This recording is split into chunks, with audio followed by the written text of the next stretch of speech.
Urban ఏరియాలో 30,000 state government ఇస్తుంది staff release చేస్తారు. ఇప్పుడు ఇష్యూ ఏంటంటే సార్ ఈ 3 ఆప్షన్స్ పెట్టారు. ఒకటి ఆప్షన్ 1, ఆప్షన్ 2, ఆప్షన్ 3 1.8 పూర్తి చేయలేదు. సో అదనంగా వచ్చేసి బెనిఫిషరీ వచ్చేసి ఏమైనా సెల్ఫ్ హెల్ప్ గ్రూప్ జిల్లాకు సంబంధించి excise department, mines, revenue, housing, electricity ఈ యొక్క 5 డిపార్ట్మెంట్ గురించి ప్రస్తుత పరిస్థితి ఏంది, దాంట్లో ఉన్న హర్డిల్స్ ఏంది, ఇవన్నీ యాక్చువల్గా వాళ్ళు డిస్కషన్ జరిగింది. మెయిన్గా హౌసెస్ తీసుకుంటే యాక్చువల్గా 1.8 lakh పే చేస్తున్నాం, దాంతో కట్టలేకపోతున్నారని ఆ సమస్యలు ఉన్నాయని చెప్పారు. తర్వాత దానికి ఇన్ఫ్రాస్ట్రక్చర్ ఏదైతే ఇండివిజువల్ హౌసెస్ శాంక్షన్ చేశారో ఇన్ఫ్రాస్ట్రక్చర్ కంటూ బడ్జెట్ అంటూ ఇవ్వలేదు. అది ఆర్డబ్ల్యూఎస్ వాళ్ళు, తర్వాత పబ్లిక్ మున్సిపాలిటీ దాంట్లో ఉండే పబ్లిక్ డిపార్ట్మెంట్ వాళ్ళు ఇద్దరు యాక్చువల్గా చేస్తున్నారన్నారు. అయితే అది కూడా ప్రాపర్గా లేదు, అందువల్ల అక్కడికి ఎవరు రావట్లేదన్నారు. ముఖ్యంగా వాళ్ళకి ఎక్కడైనా కానీ ప్రజలు నివసించాలంటే బేసిక్ ఇన్ఫ్రాస్ట్రక్చర్, రోడ్డు, తాగడానికి నీళ్లు, డ్రైన్, ఎలక్ట్రిసిటీ 4 ఇంపార్టెంట్. ఈ 4 ఉంటేనే మనం ఎక్కడ ఇల్లు కట్టినా కానీ అక్కడికి మనుషులు వస్తారు. అది మెయిన్ అక్కడ హర్డిల్ ఉందని యాక్చువల్గా ఇవాళ ప్రిలిమినరీగా డిస్కస్ చేశాను. దాంట్లో యాక్చువల్గా చెప్పడం జరిగింది. దాని మీద యాక్చువల్గా డీటెయిల్గా మళ్ళా నెక్స్ట్ వీక్ వచ్చినప్పుడు డీటెయిల్గా డిస్కస్ చేస్తానన్నాను. ఎందుకంటే ఏదైనా ప్రభుత్వం బడ్జెట్ శాంక్షన్ చేస్తే అధికారులు చేయగలరు, బడ్జెట్ శాంక్షన్ చేయకుండా వాళ్ళకి చేయమంటే చేయలేరు. ప్రజెంట్ హౌసింగ్ నాకు తెలిసింది ఏంటంటే దానికంటూ సపరేట్ బడ్జెట్ ఇవ్వలేదు. పబ్లిక్ హెల్త్ డిపార్ట్మెంటు ఆర్డబ్ల్యూఎస్ చేయమన్నారని అదొకటి యాక్చువల్గా. అదేవిధంగా ఎలక్ట్రిసిటీ డిపార్ట్మెంట్కి సంబంధించి సిటీలో యాక్చువల్గా కొన్ని సబ్స్టేషన్స్ కానీ వాటి మీద కూడా యాక్చువల్గా డిస్కస్ చేశారు, ట్రాన్స్ఫార్మర్స్ వాటి గురించి. అవి కూడా యాక్చువల్గా ఇంకా కొంత డీటెయిల్ డేటా అడిగాను.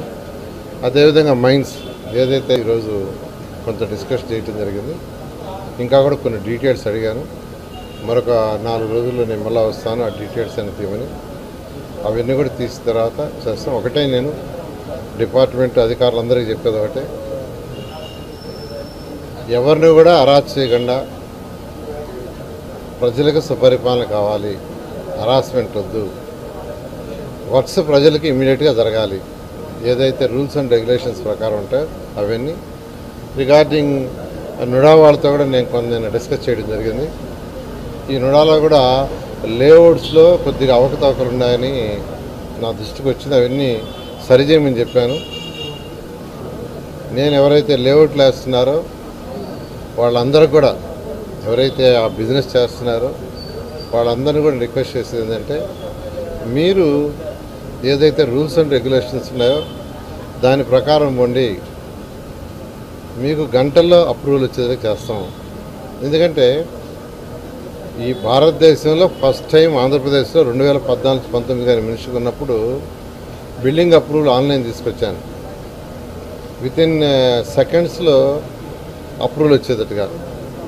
ఎవరైనా వాళ్ళ ఇంట్లో క్యాడ్ సాఫ్ట్వేర్ ఉంటే వాళ్ళ ప్లాన్లు కానీ దాంట్లో సబ్మిట్ చేస్తే వితిన్ సెకండ్స్లోనే maximum 1 or 2 minutes plan approval. 1 week లోపల ఆఫీసర్లు చెక్ చేసుకోవాలా, లేదంటే డీమ్డ్. అదేవిధంగా లేఅవుట్స్ కూడా తీసుకొచ్చాం. అయితే వీటిల్లో జిల్లాలో ఎక్కువ అవతరణలు జరిగినాయని రకరకాలుగా వచ్చింది. అయితే నేను ఇంకా డీటెయిల్గా పోలేదు, అన్ని డీటెయిల్గా స్టడీ చేస్తాను. బట్ ఎవరైతే ఈ లేఅవుట్స్ అవి వేసి వ్యాపారం చేసుకుంటున్నారో తప్పులేదు. బట్ ఏదైనా ఉంటే మీరే కరెక్షన్ చేసుకోండి. ఎక్కడ కూడా కాంప్రమైజ్ ఉండేది కాదు, నేనైతే ఉండను, ఎవరిని కూడా అరాస్ చేయను. మీరు పద్ధతిగా రూల్స్ అండ్ రెగ్యులేషన్స్ ప్రకారం పోండి. ఏది ఉన్నా కానీ మీకు క్షణాల్లో వర్క్ చేసేట్టుగా చేస్తామని తెలియజేస్తూ, నేను అందరికీ అటు పోలీస్ అధికారులకు కానీ, రెవెన్యూ వాళ్ళకి కానీ, ఎలక్ట్రిసిటీ వాళ్ళకి కానీ, అన్ని డిపార్ట్మెంట్లు అధికారులందరూ కూడా చెప్పాను, పరిపాలన స్మూత్గా ఉండాలి, అరాచకం ఉండకూడదు, ఎవరిని ఇబ్బంది పెట్టద్దు, ఏ పార్టీ అయినా ఎవరిని ఇబ్బంది పెట్టద్దు. ప్రజలు ఏ పార్టీ అయినా, టీడీపీ అయినా, వైఎస్ఆర్సీపీ అయినా, బీజేపీ అయినా, జనసేన అయినా, ఇంకొక పార్టీ అయినా ఎవరిని ఇబ్బంది పెట్టద్దు. వాళ్ళ యొక్క అవసరాలు తీర్చుకునే ఏదైతే రూల్స్ అండ్ రెగ్యులేషన్స్ ప్రకారం చట్టబద్ధంగా అన్ని పోవడం జరుగుతుంది. నారాయణ మాతృసేవ పథకంలో 15,000 దాటిన ప్రసవాలు, 30,000 కుటుంబాలలో విరబూసిన సంతోషాలు. అరుదైన మీ సహకారం తెచ్చింది ఘన విజయం. మాతృసేవ మా అభిమతం, సాగిస్తాం మా పయనం. మాతృసేవా పథకంలో ఉచిత ప్రసూతి సేవలతో పాటు బేబీ హెల్త్ కిట్స్, బిడ్డ పోషణ నిమిత్తం 3,000 రూపాయల వరకు నగదు కూడా అందిస్తున్నాం.